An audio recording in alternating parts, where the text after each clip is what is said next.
quickest way for you to create misery in your current life is to wish you were somewhere else, or in some way to be elsewhere. The understanding that the way that we interpret the events in our lives matters more than the events themselves, right? Obviously, we have to care for ourselves. We have to care about our lives. But the reality is that other care is actually a much better mood boost. Like, so if you're interested in raising the way that you feel, like improving your wellness, your meaning, your mattering in life, the quickest path to that isn't self-care, it's other care.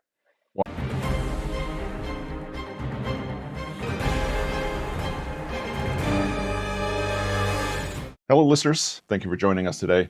Our guest is Iuri Melo. Iuri is a licensed clinical social worker, as well as the co-founder of School Pulse, which you can find at schoolpulse.org. Iuri, as we normally do here, take a few minutes, introduce yourself, and we'll let the conversation go from there. I love it. Russell, thank you so much for letting me come. I love the topic. I love the title of your podcast, and I hope that I can find lots of fun ways with maybe some ideas and some strategies to make those skills, right, really come to life to your listeners. But so yeah, my name is Iuri Melo.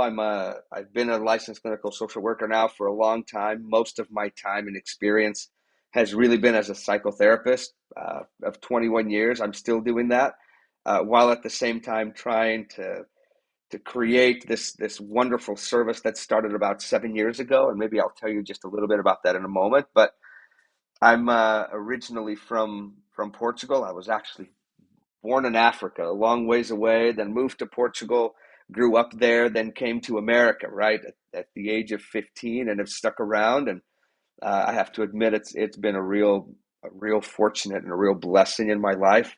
I'm a married man to my wonderful Katie. I've got 5 incredible kids, 3 of them that are kind of out of the house, 1 that's here, but that's about to be gone in about a week. And then we'll be left with our amazing little girl who's, well, little, she's 14 and kind of just starting high school this year. And it's been a really wonderful time. We live in a wonderful place. If any of you are familiar with southern Utah, we're about an hour and 45 minutes away from Las Vegas in this little pocket of just beautiful high desert. We're kind of in between the Grand Canyon, Lake Powell, Bryce Canyon, Zion National Park, and St. George just kind of resides in that kind of high altitude desert.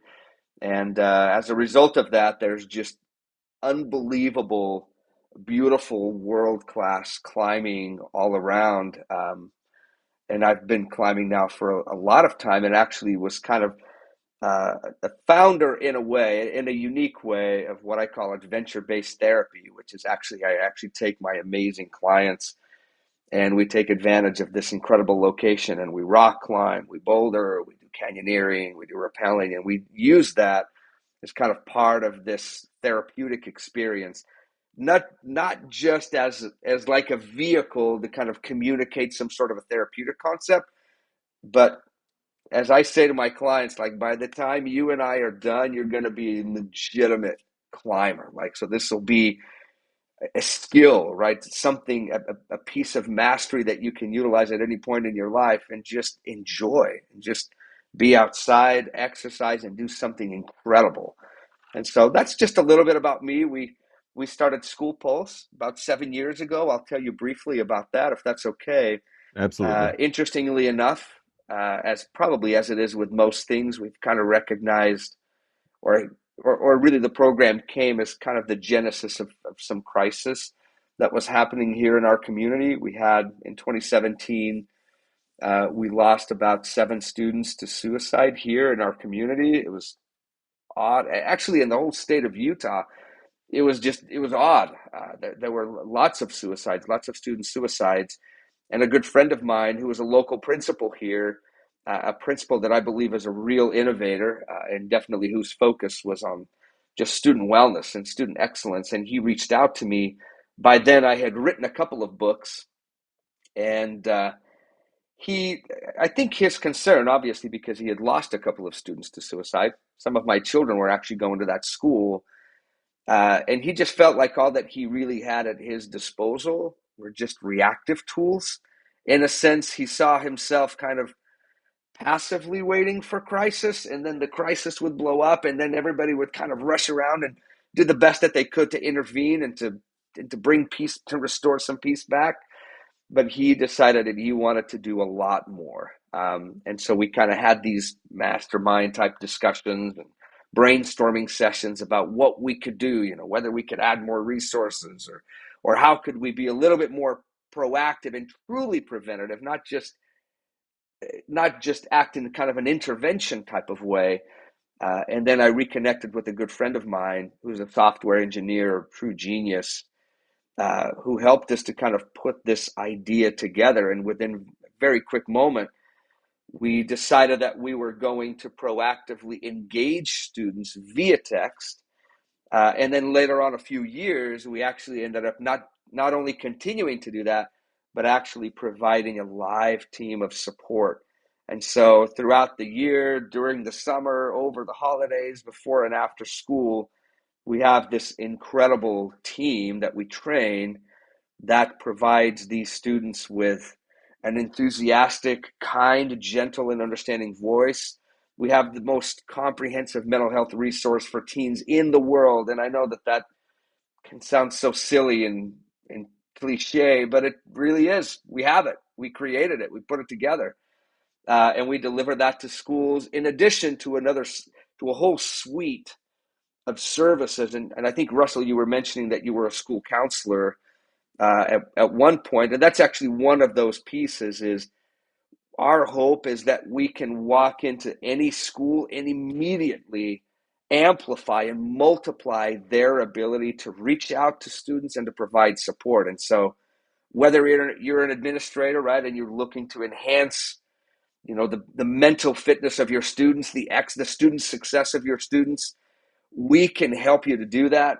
We're evidence-based. We're grounded in positive psychology, growth mindset, and other cognitive behavioral strategies, and we can come and deliver just extraordinary value.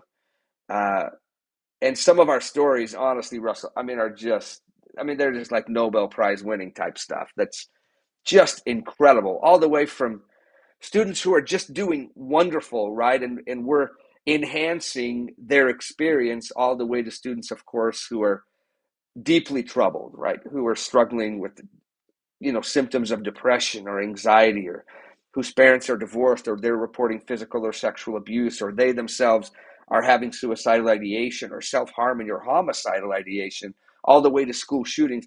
These are just things that we have dealt with and are dealing with throughout the country. But we're so honored.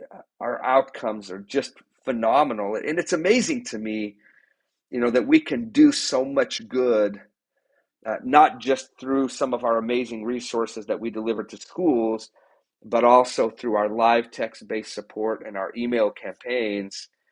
It's just really exciting, but really challenging all at the same time, and I'm sure you're quite aware of that. So that's just a little bit about me and what I'm kind of doing right now. But Thank you for that. you bet. I say we as a society, I think, appreciate the kind of efforts that you put forth in the health and safety of our children. It makes me a bit emotional just hearing the story of you and what you do. I know how difficult it is. I just to get this, you were working as a social worker, and you teamed up with a principal that was an educator. Did I get that right? Yeah. So the Okay. the genesis of our company began there. The other co-founder is Trent Staler. He's the software engineer. So Okay. him and I actually kind of grew the company together. This principal, in a way, is still connected with us, is still Okay. involved with us. But he was really kind of the force, right? Like, this is happening. He came to me. We began the conversations, and then Trent and I, right? We really kind of took this and have grown it over the past 7, 8 years.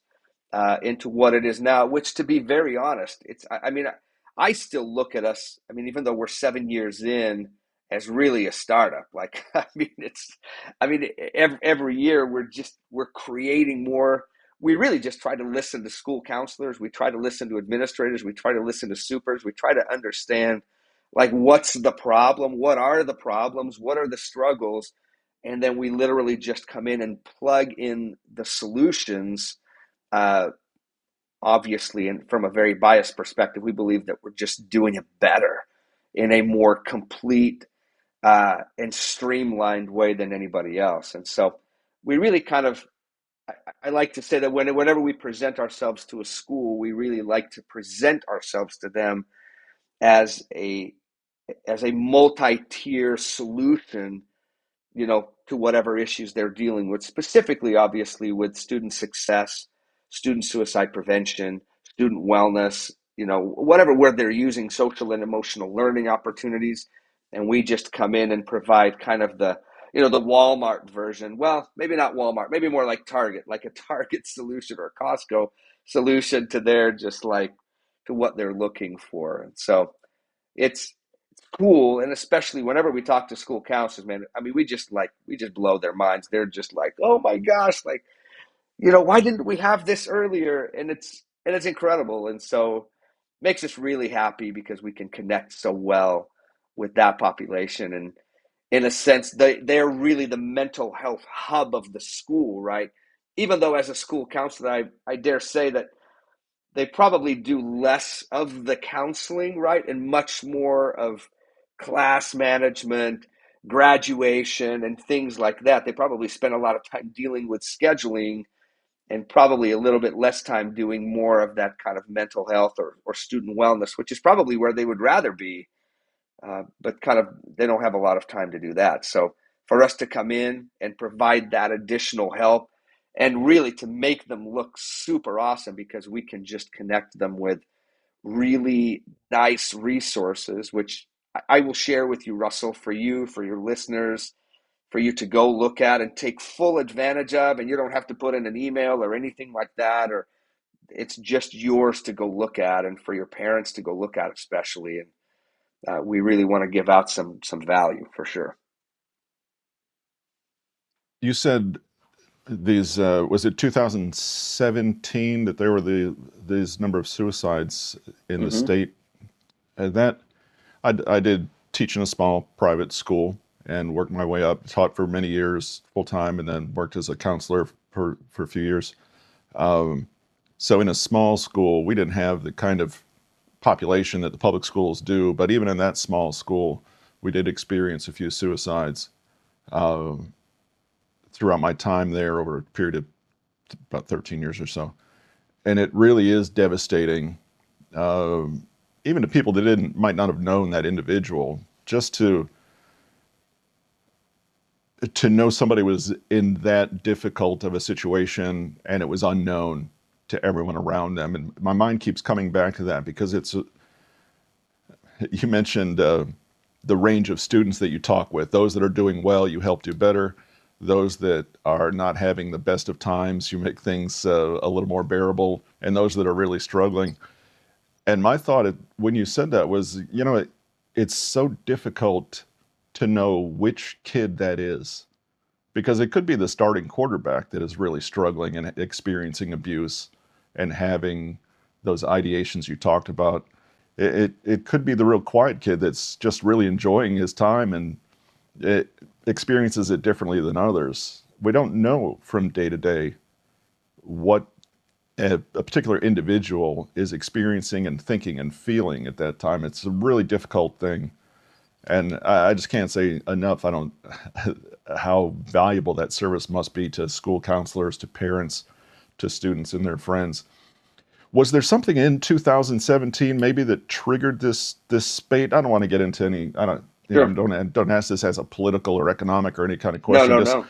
that many in that short a time frame in that geographic location seems. I'm sure it was an anomaly from the normal statistics, to put it coldly, of a year. It was. I think that there was an increase, I think, in 2016 and 2017.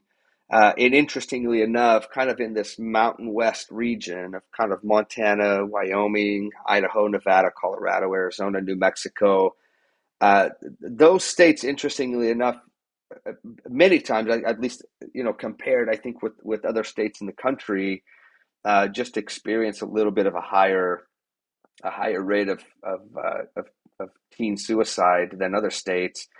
As far as the reasoning behind that, I mean, I would say that it definitely falls within it. I mean, there wouldn't have been anything really specific there that's happening in that state compared to others, but definitely falls within, I think, about, I want to say 2010 plus, right? When we begin to see a lot of these um, mental health concerns or these mental health trends that all begin to kind of trend in a negative way. So, and I think we've certainly seen that now. And I think it was Vivek Murdoch, what's his name, the general. Oh my gosh, I can't think of his name. Anyways, but he talked about the youth mental health crisis and really said that it's kind of the defining crisis of our time.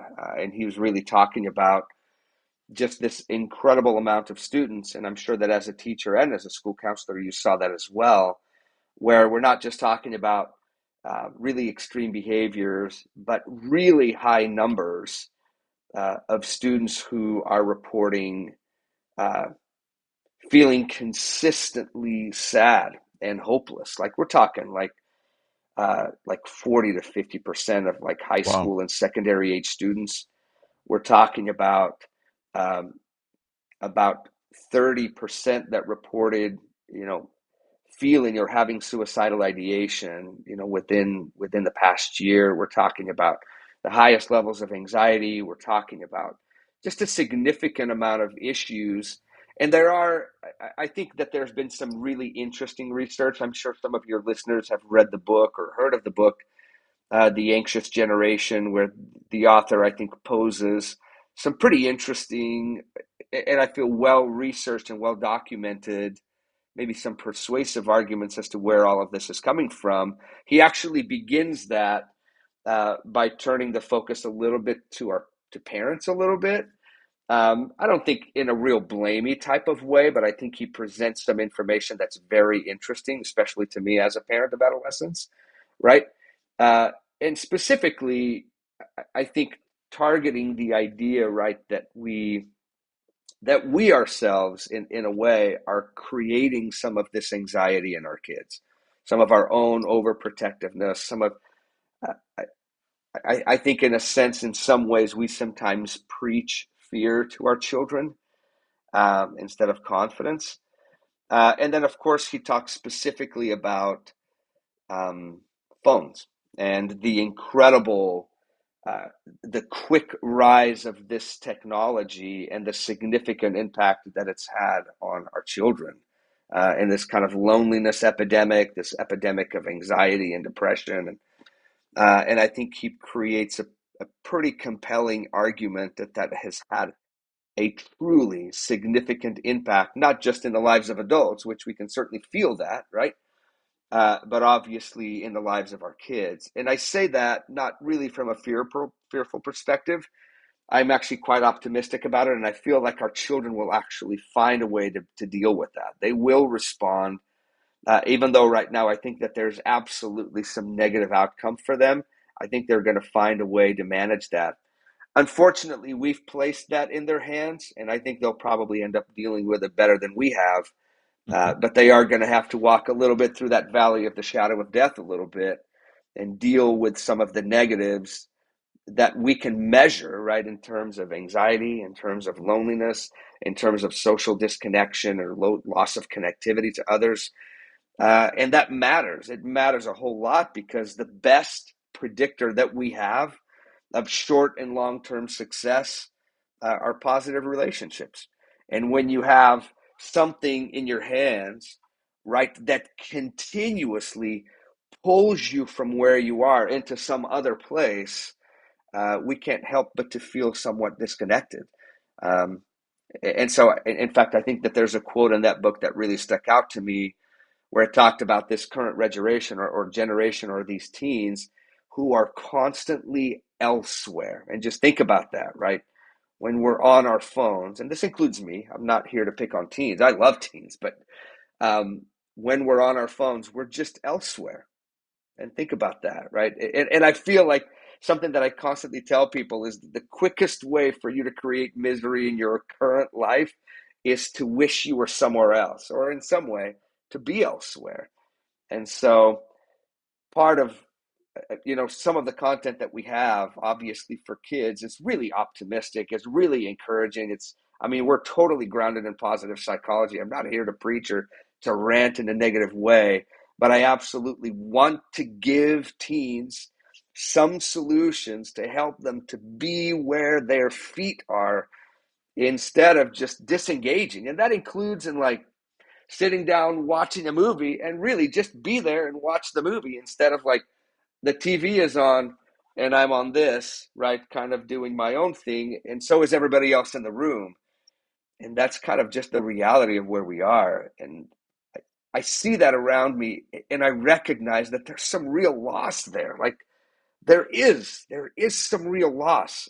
I want to be optimistic and I am, but I'm also saddened that these incredibly amazing tools that we have just literally just envelop us into this little cocoon and we enter that world, and the negative side of that is that we exit our reality, right? And kind of in a sense kind of drift into this multiverse a little bit. So that's kind of what he's talked about. And I think once again, the evidence as we look over the past decade of this new technology, the evidence is very convincing that phones, unfortunately, have had a really detrimental impact in the lives of children and adults in a way. Of course, there are wonderful things, and we want to build those. We want to teach kids how to utilize all the wonderful things that phones provide, and that technology is providing. But the reality is, it's also created a multitude of challenges for them. Challenges that I believe they will cross and become better as a result. I think they can find a way to consecrate that experience for their good. Um, but there's some negative pieces there that are challenging Absolutely. for them right now. Absolutely. Yeah. Uh, and I just wanted to say, as I say in many of our episodes, what works for a high schooler that's feeling alienated or uh, dissatisfied, depressed, any range of emotions or thought processes there, the things that work for a teenager that you're proposing, expounding, whatever the right phrase is, Sure, will sure, sure. work for college age students. They work for young adults. They work for parents. They might be presented differently, but it's the same concepts. And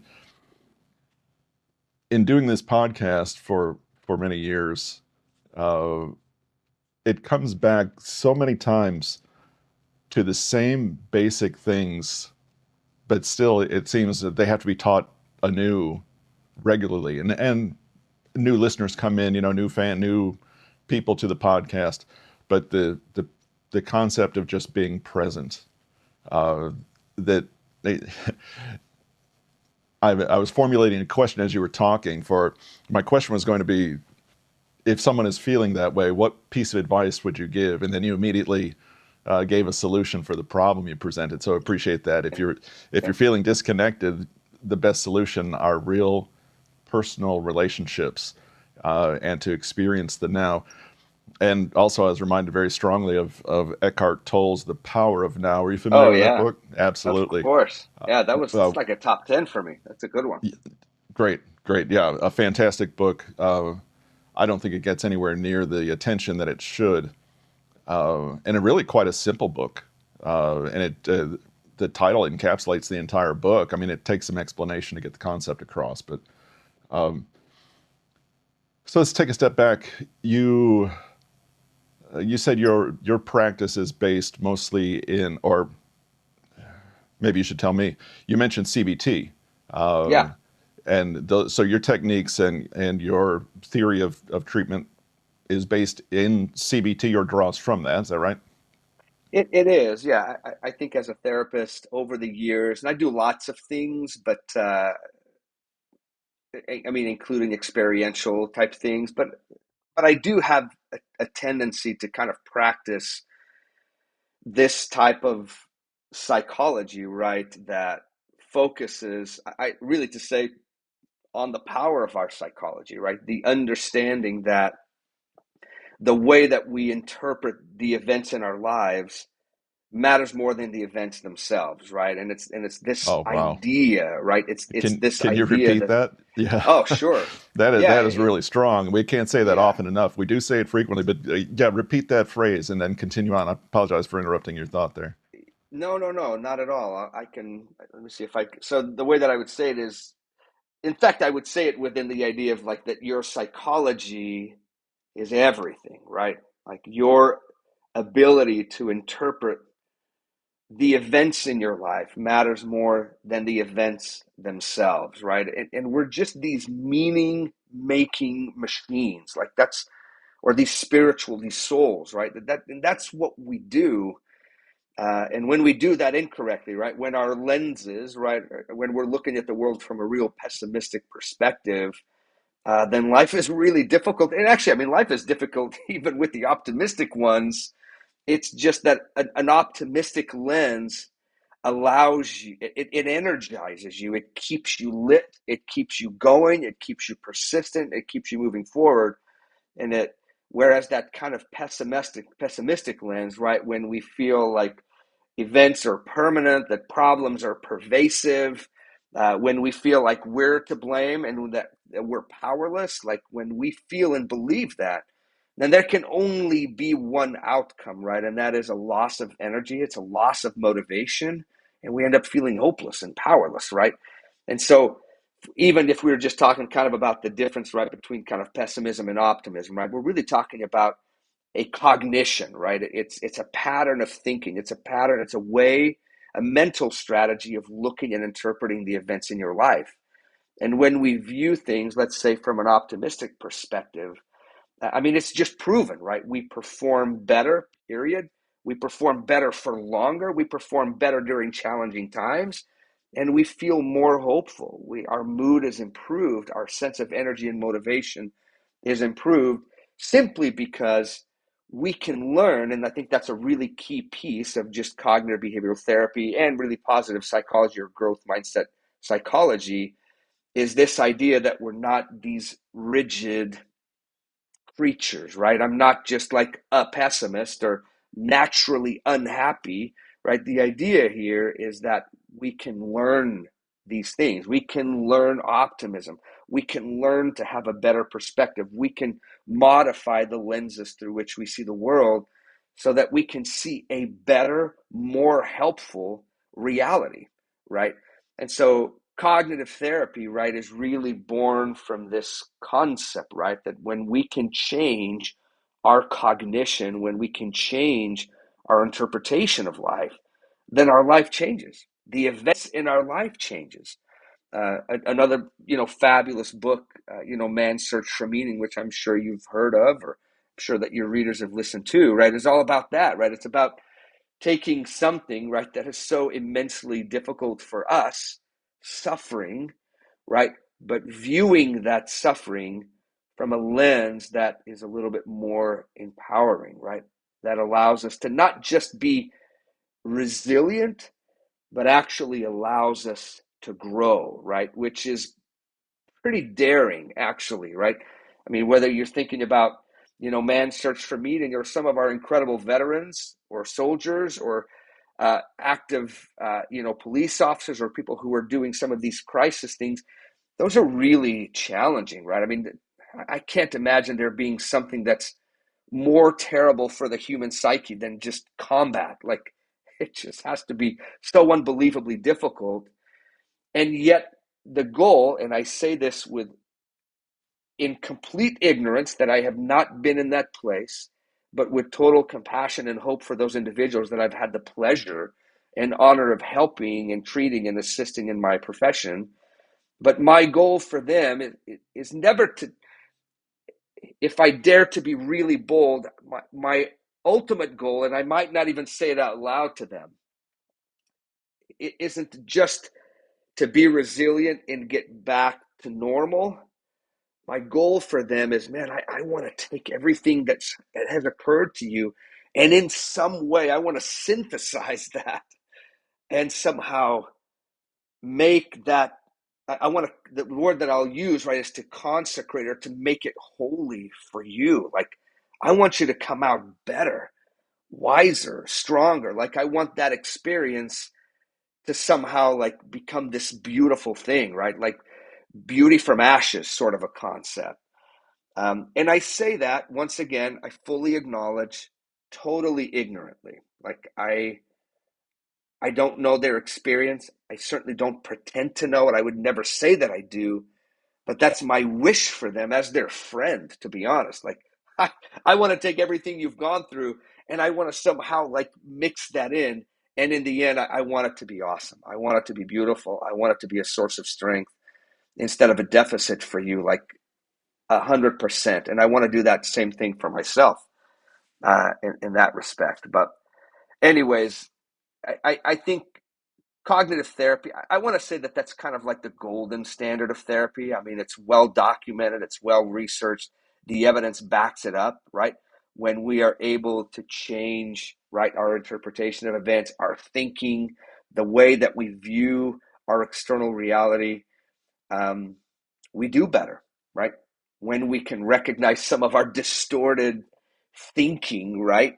Whether it be our, our catastrophizing, right? Or whether it be like the way that we generalize events, well, this happened to me then, that means it's going to happen to me now, and it's going to happen forever and ever and ever and ever. Well, that's how the brain runs. That's how the brain predicts future events.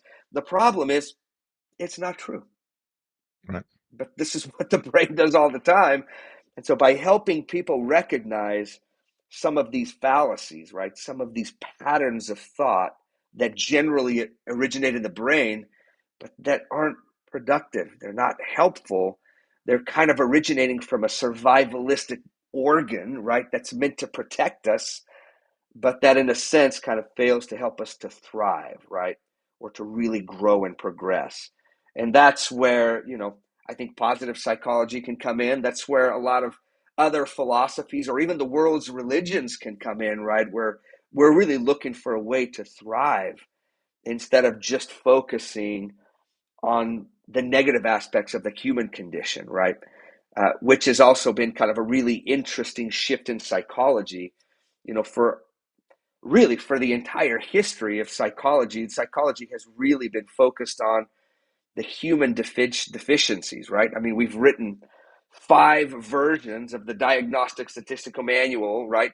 That basically list every possible diagnostic that we can have that's wrong with us, right? All the way from how depressed we are, OCD, obsessed, I mean, everything, all the personality disorders.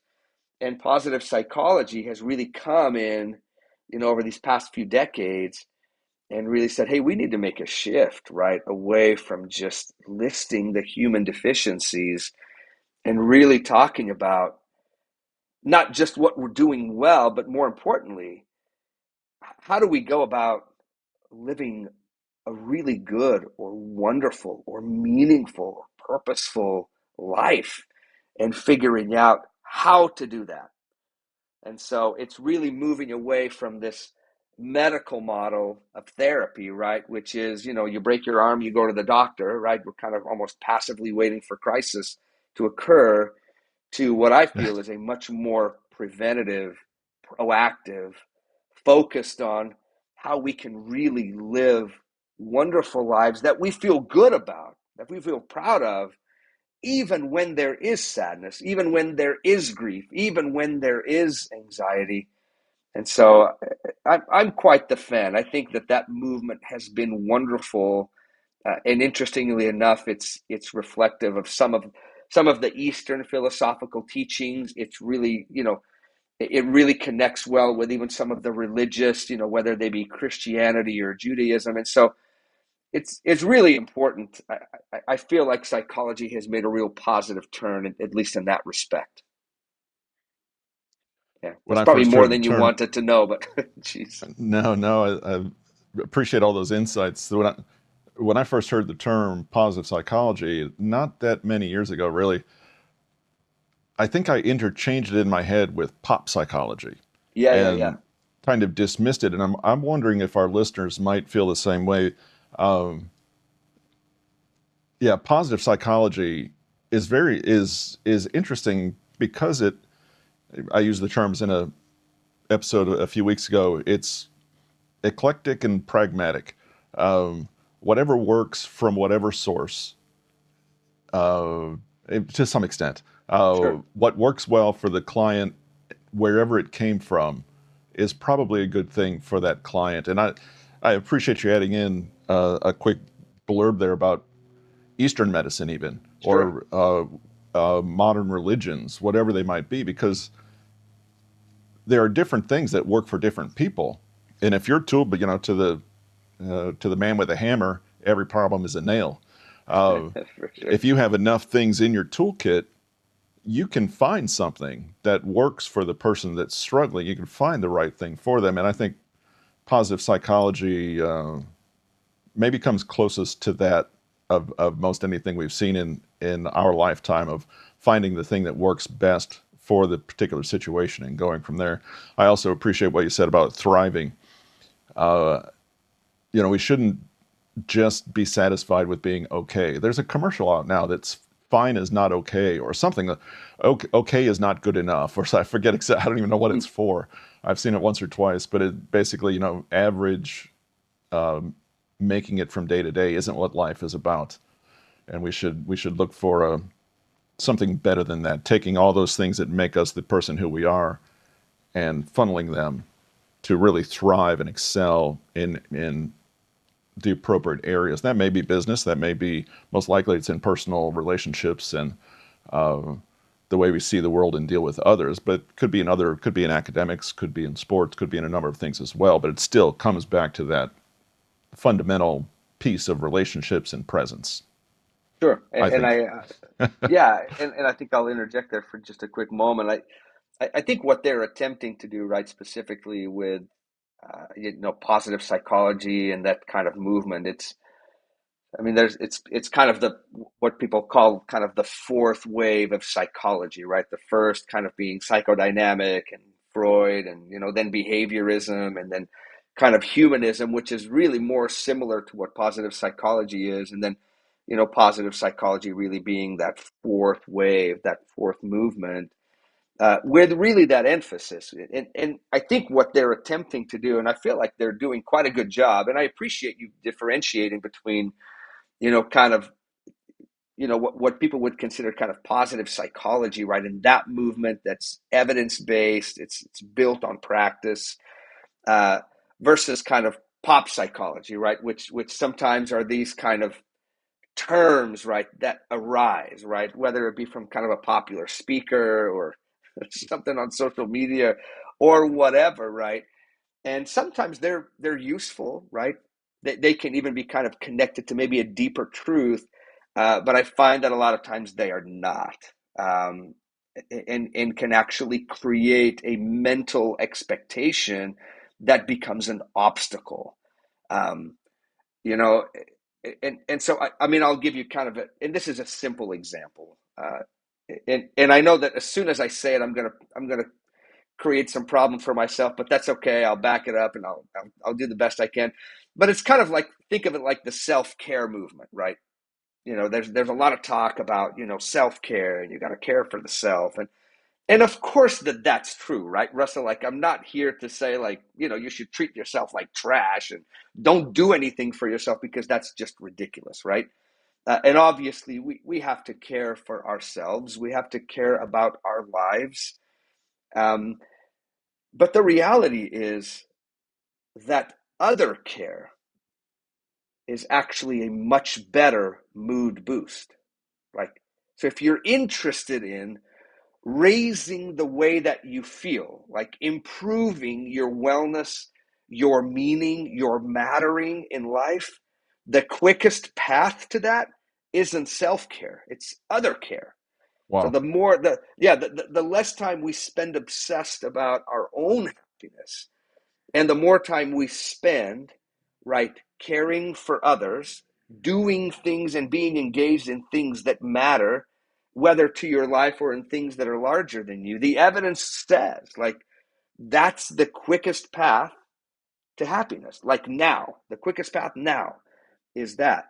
And so, yes, you can have your bubble bath and you can get your massage and you can do these wonderful things. Of course, like do those things, but just realize, right, that what the evidence is actually saying is in the short and long term that other care is actually a better form of treatment instead of self-care, right? And I know that this sounds a little competitive, right? I'm kind of like, well, this is better than the other and this is better. And we do have we have a tendency, right, to view things within this, like, well, one is better or which one is the first or which. And actually, it doesn't need to be like that. We have this, I don't know why we're always trying to place things kind of in this hierarchical way. And I don't think it needs to be that way. Like, I think caring for our lives is of massive importance, and of equal importance is making sure that our focus is engaged in caring in altruistic type pursuits, because that's just what the evidence shows. And so, and I mean, there's a million of these, right? Where we're just, like the whole idea of, like, live your truth, or that term doesn't even make sense to me, because the moment you put yours before truth, like, it's no longer truth. Like, it's, I mean, Wow. That's you could say, like, live your opinion or your beliefs. Sure, do that, but don't mistake yours in truth. Even though I suppose at some point it could be, right. We're talking about kind of philosophical, objective, or absolute truth, but I just think we get ourselves into trouble, and it's quite arrogant, I think, to kind of label that erroneously. And so little things like that, and these are more like soapbox type things for me, but I have to say, right, I mean, as a therapist of 20 years, like, wordsmithing is kind of what I do. And the right. words we speak matter. They matter Absolutely. because th- they provide structure to our reality. Like, it's how we say it, how we think it, how we frame it becomes the reality. And so communicating in ways that I feel are helpful, encouraging, and are actually built kind of on a foundation of truth matters. And I think when we don't, I think we actually harm ourselves and others a little bit. And I don't want to be disparaging, because that's not useful either. But things like that bother me a little bit, because I think they create expectations that don't help us. Like, I'll give you another example, Russ, and I'm probably boring you to pieces here, but No, no. and this is not an uncommon thing, right? I mean, I've got these five unbelievable kids, right? And you know, and here, for example, in my house, like, we don't say the F word, and the F word doesn't mean like the F bomb. It's like, it's the word fair, right? I feel like fairness is an incorrect construct, right? It's just not a good construct, right? And I'll add to that F word the D word, which is deserve. I don't do deserve. I don't do deserve, and I don't do fairness, because those two constructs create an incorrect expectation in our minds that ultimately leads to bitterness. It leads to us being upset. It leads to weird comparisons that aren't helpful.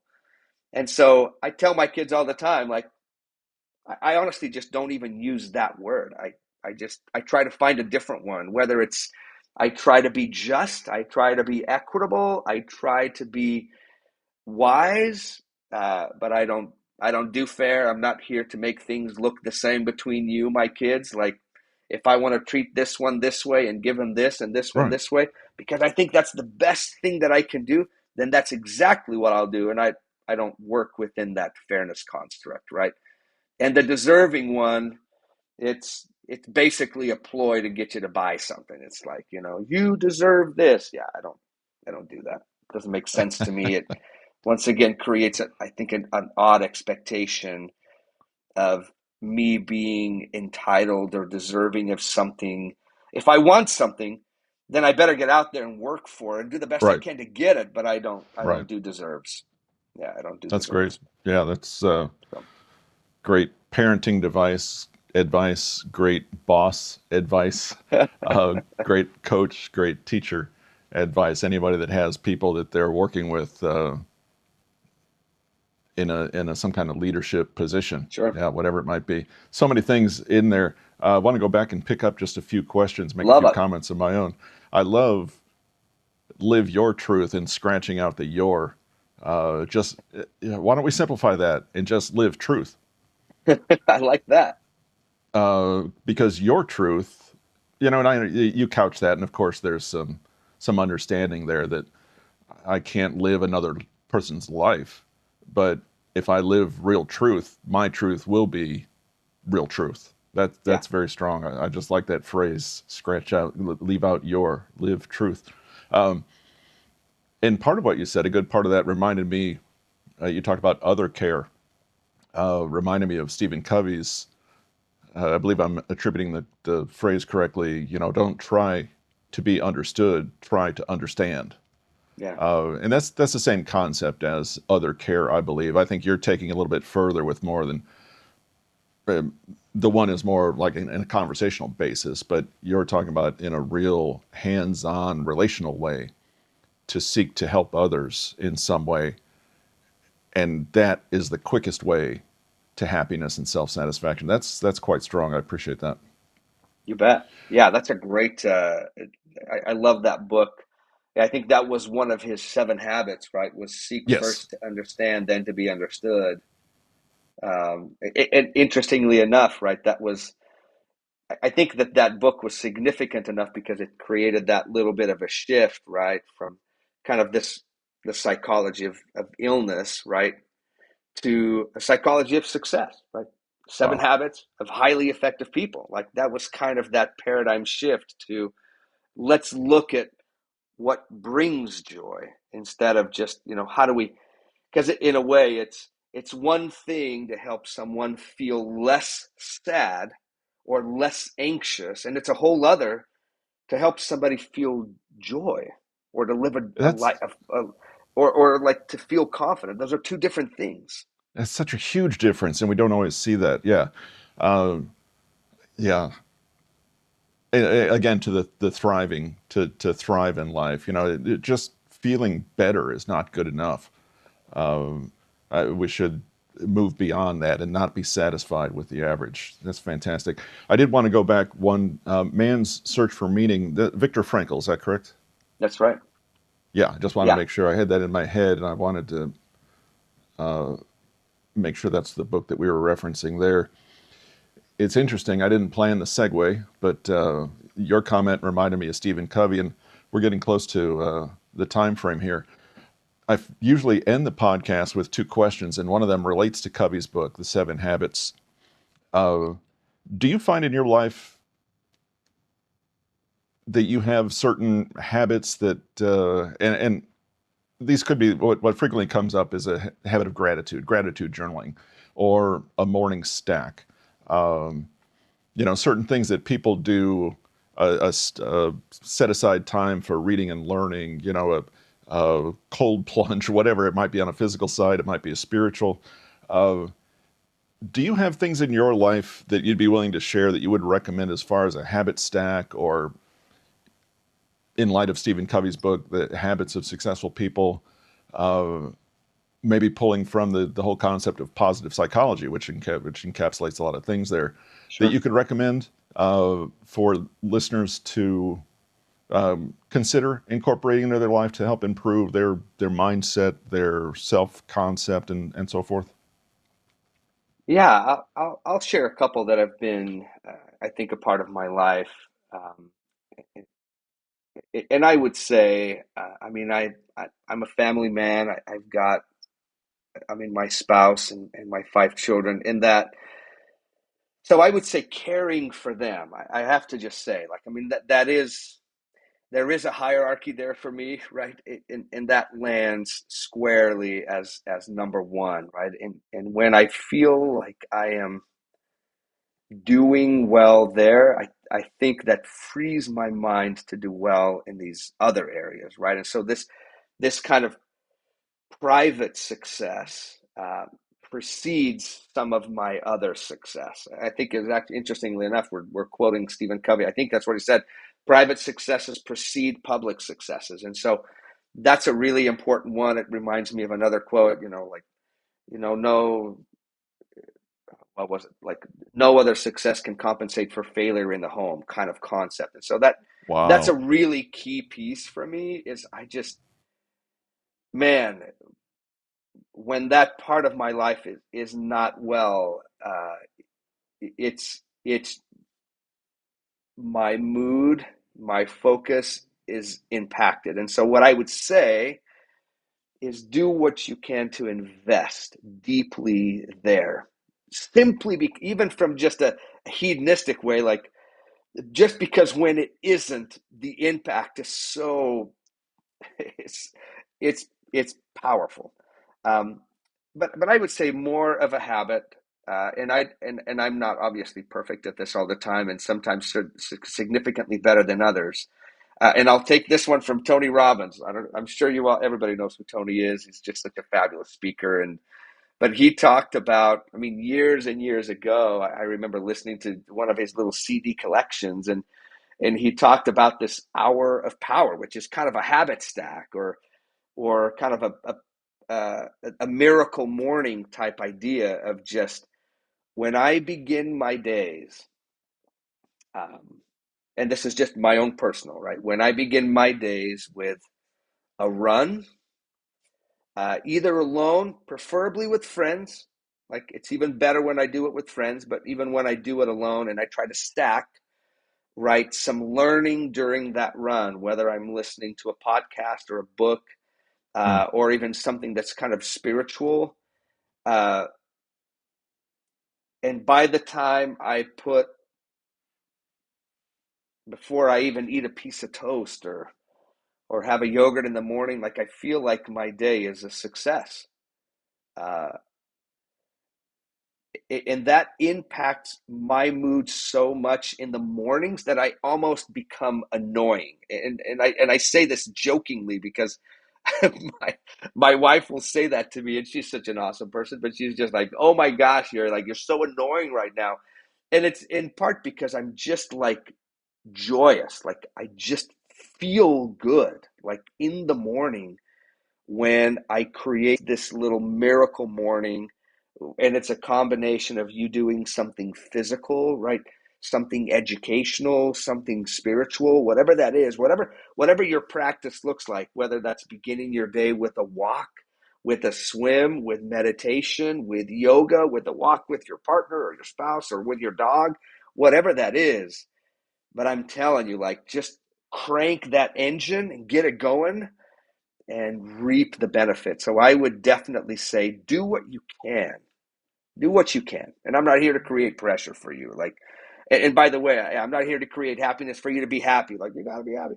But I would just say, if you can find a way to add a miracle morning to your life, a little routine, whether it's 15 minutes, 30 minutes, I think you'll see real impact, like in your life, in your success, in your mood, potentially even in your relationships.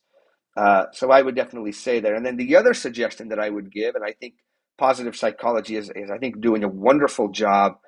I think talking specifically about the way that we connect to people, finding purpose and meaning in lives.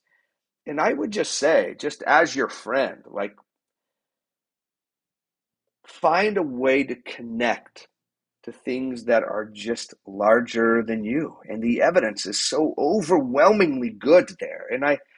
And that could be a variety of things, right? All the way to a sports community, a community in your area, a group in your area, a sports team, wherever you are. Obviously, like communities of religion, right? Or other philosophies, like the evidence is just so good, right? When you find those things that are larger than you and you connect to those, and perhaps even more importantly, when you connect to those people in those communities, right? I would just suggest to you find something like that and join it and be a part of it, because the evidence is really, really good at not only that increasing your overall sense of joy, meaning, purpose, and happiness, uh, but it's also really important for you to just be within those little communities and creating these little networks that there's a great little quote, and I'll massacre it, but it's something to the effect of like, um, people multiply your, well, let's see, relationships multiply your joys and divide your sorrows, something like that. Positive relationships multiply your joys and divide your sorrows, and that's what you're doing. um, and there might be some of you that are like, well, Yuri, well, what if I hate people, or what if I'm not very good socially, or what if I'm this, and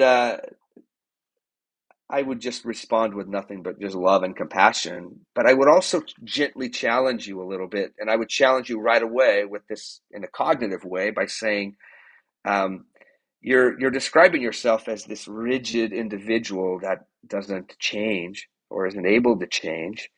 And the reality is that we're the most sophisticated pieces of machinery in the universe. Like, and it's not survival of the fittest, it's survival of the most adaptable. Like, that's why you've survived this far, is because we adapt, we evolve, we grow.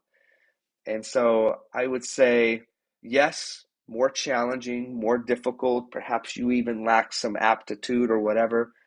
But I'm just telling you, this is what the evidence says. Take yourself, drop yourself in the middle of these people, places, and things, and do what you can to engage and create a little network there, because it's absolutely life saving. So, anyways, a couple of Uh, thoughts. Fantastic. I appreciate your consistently presenting evidence-based material. Yeah, Uh, that's what it's really it's a phrase that we have in the podcast description, that it is evidence-based. It's not, and maybe that's the difference in positive psychology and pop psychology. Uh, sure, you sure. mentioned Tony Robbins. You know, and when I first heard of Tony Robbins, I thought, yeah, it's pop psychology. It's somebody, you know, he's charismatic. He Yes, presents well. He can control a room. He can, but as I've learned a little bit more about him, I find that he has some powerful things that can really be beneficial for a lot of people. Uh, and one last thing on my part, you mentioned part of a bigger story. One of the first record interviews that I did, I don't like to call them interviews, conversations I did on the podcast, uh, was with a businessman in Minneapolis. And he has a small business, 50 employees or so, but the employees that are in the company, no one has ever left his employ. wow, And that to me is astounding, right? Uh, and he's been in business for many years, so it's not been 6 months. Some of them have been with him for 10 or 15 years, if I remember correctly.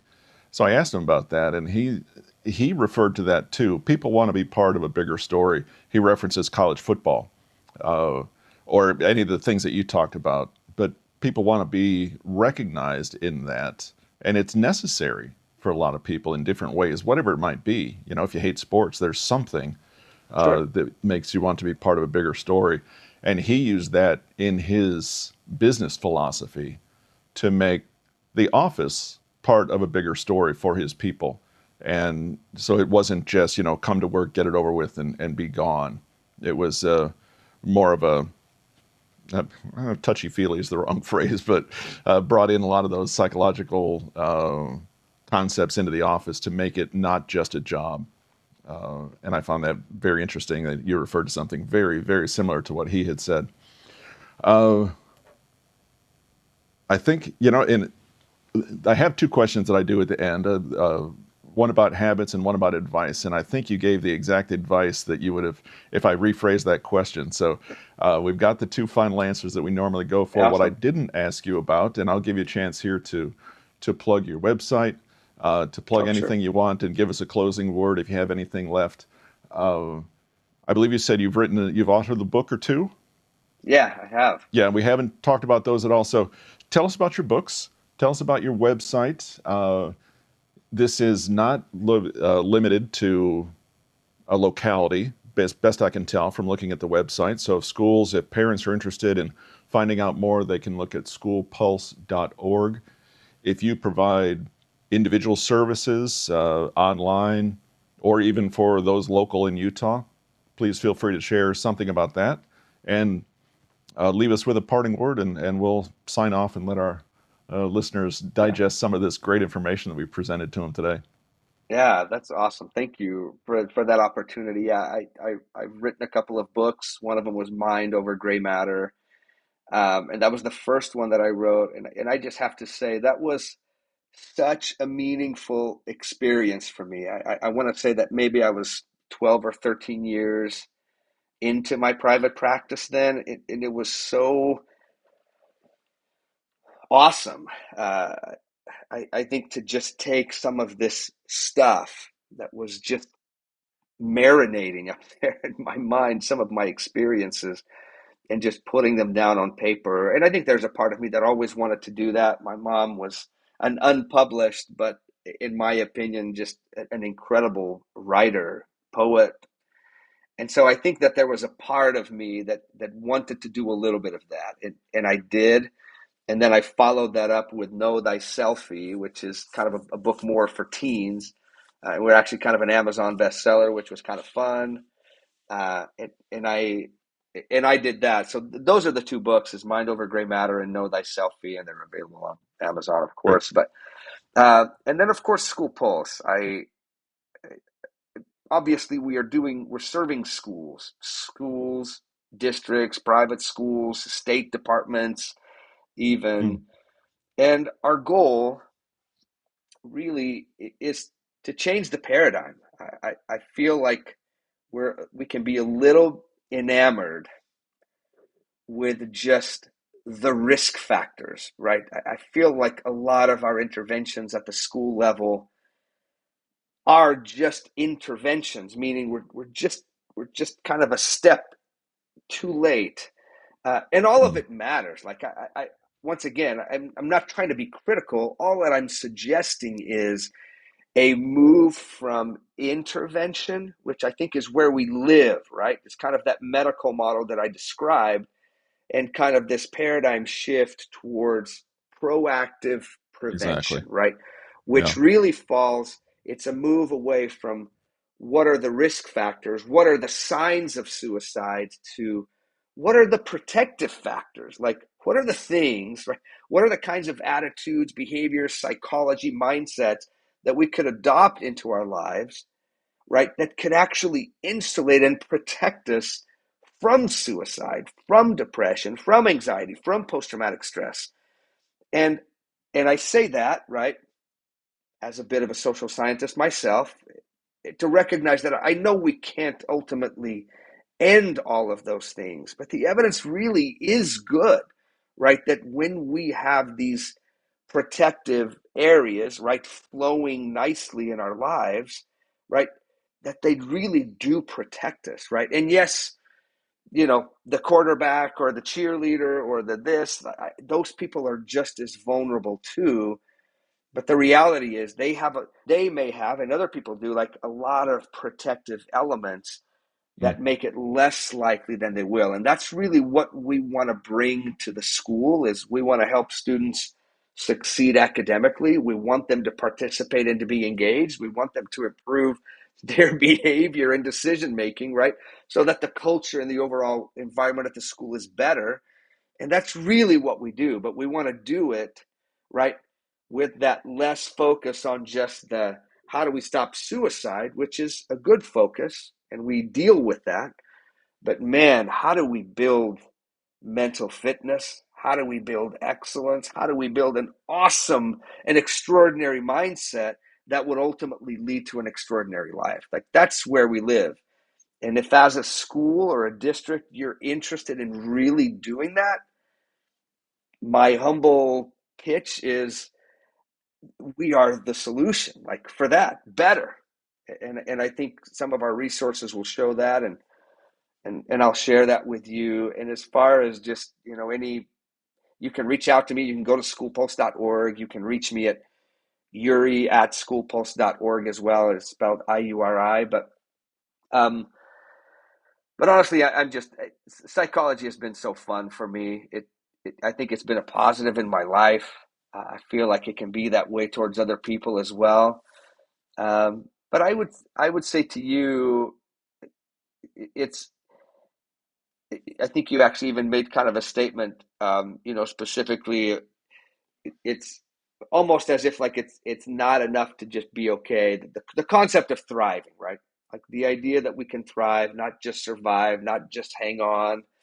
Uh, and I think beyond even that, right? And I'm not here to create some pressure, right? Like you have to be happy, at like a 7 or an 8, or don't be satisfied for a 3 or a 4. And I think really what I like to talk about is kind of this concept of emotional maturity, right? Which is, it's our ability to experience the full spectrum of emotion, right? All the way from the negative tens to the positive tens, right? And certainly we want to function more, right, up here on the positives, because when we are, right, it's like that Copernican switch, right? Like the idea that happiness or success revolves around happiness, not the other way around. And so obviously we want to promote wellness, we want to promote optimism, we want to promote positive feelings, and exciting feelings in our lives, because we just seem to do better. We're more patient, we're more resilient, we deal with things better. But it's also important to realize that there's real meaning in some of those dark undertones, right? In Mm. some of those pieces in our lives. And so it's less of a pressure to be here, and more maybe that realization that every moment can prepare us for the very next moment, right? Um, I'm reminded, in fact, speaking of Tony Robbins, you brought him to mind, that he used to tell this really awesome story about Nelson Mandela when he was, kind of unjustly in prison for like 37 years. And then he had this interview, with the reporter, once he had been released and he was president, and he had, trying to abolish apartheid in South Africa. And he has this interview, um, allegedly. I actually have never quite found a record of that, but I've told this story a million times because I think it's so powerful. And this reporter asked him, how did you handle this, the injustice, how did you deal with the suffering, right? And allegedly he says, what suffering, right? It was preparation, right? And Mm. that concept, right, that we can somehow swallow stuff, right, and like synthesize it in there, and then to have it come out as preparation, is magnificent, right? Is That's the extraordinary mindset. That's how we become invincible, in a sense, right? Is we have a psychology that just is willing, it's open, it's soft-hearted, it's kind of got that growth mindset concept to it, and it allows us to just bounce back, not just to that normal, but to bounce back as preparation, right? It's actually preparing me for more. So, anyways, some fun things to think about. Absolutely. Thank you so much. I'm really looking forward to editing this episode, because there are a lot of little pieces in there that we could go back and probably spend another half an episode on, just a You bet. phrase that you ran through. Some really strong things there, and I appreciate that.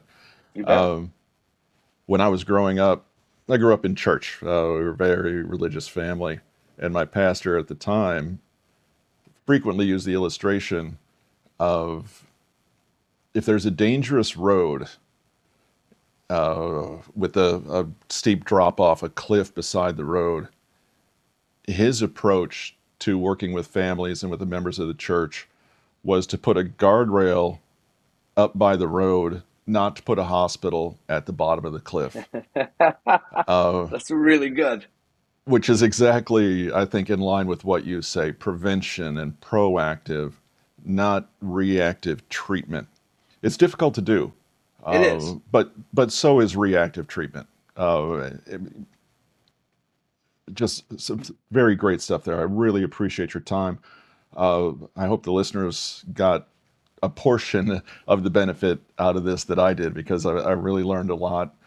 Um, Listeners, this was Iuri Melo, and I'm going to spell it because it is Portuguese, right? Yeah.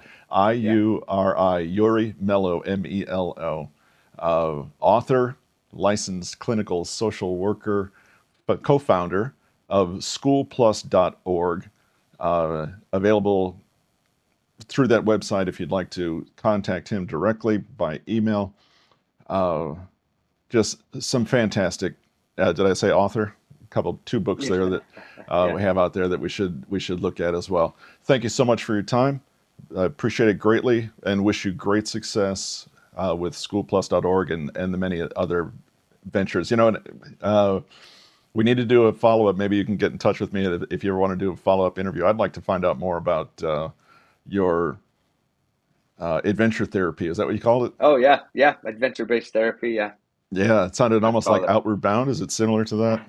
It is, but Outward Bound is kind of done in like in group settings or things Yeah, like that. And for me, it's one on one, right? It's we'll leave awesome. my office, or we'll meet outside, or we'll meet at the climbing gym, and we're doing extraordinary things. It's I think therapy can sometimes be a little stale, or I would definitely say for adolescents and teenagers, it's a little bit threatening.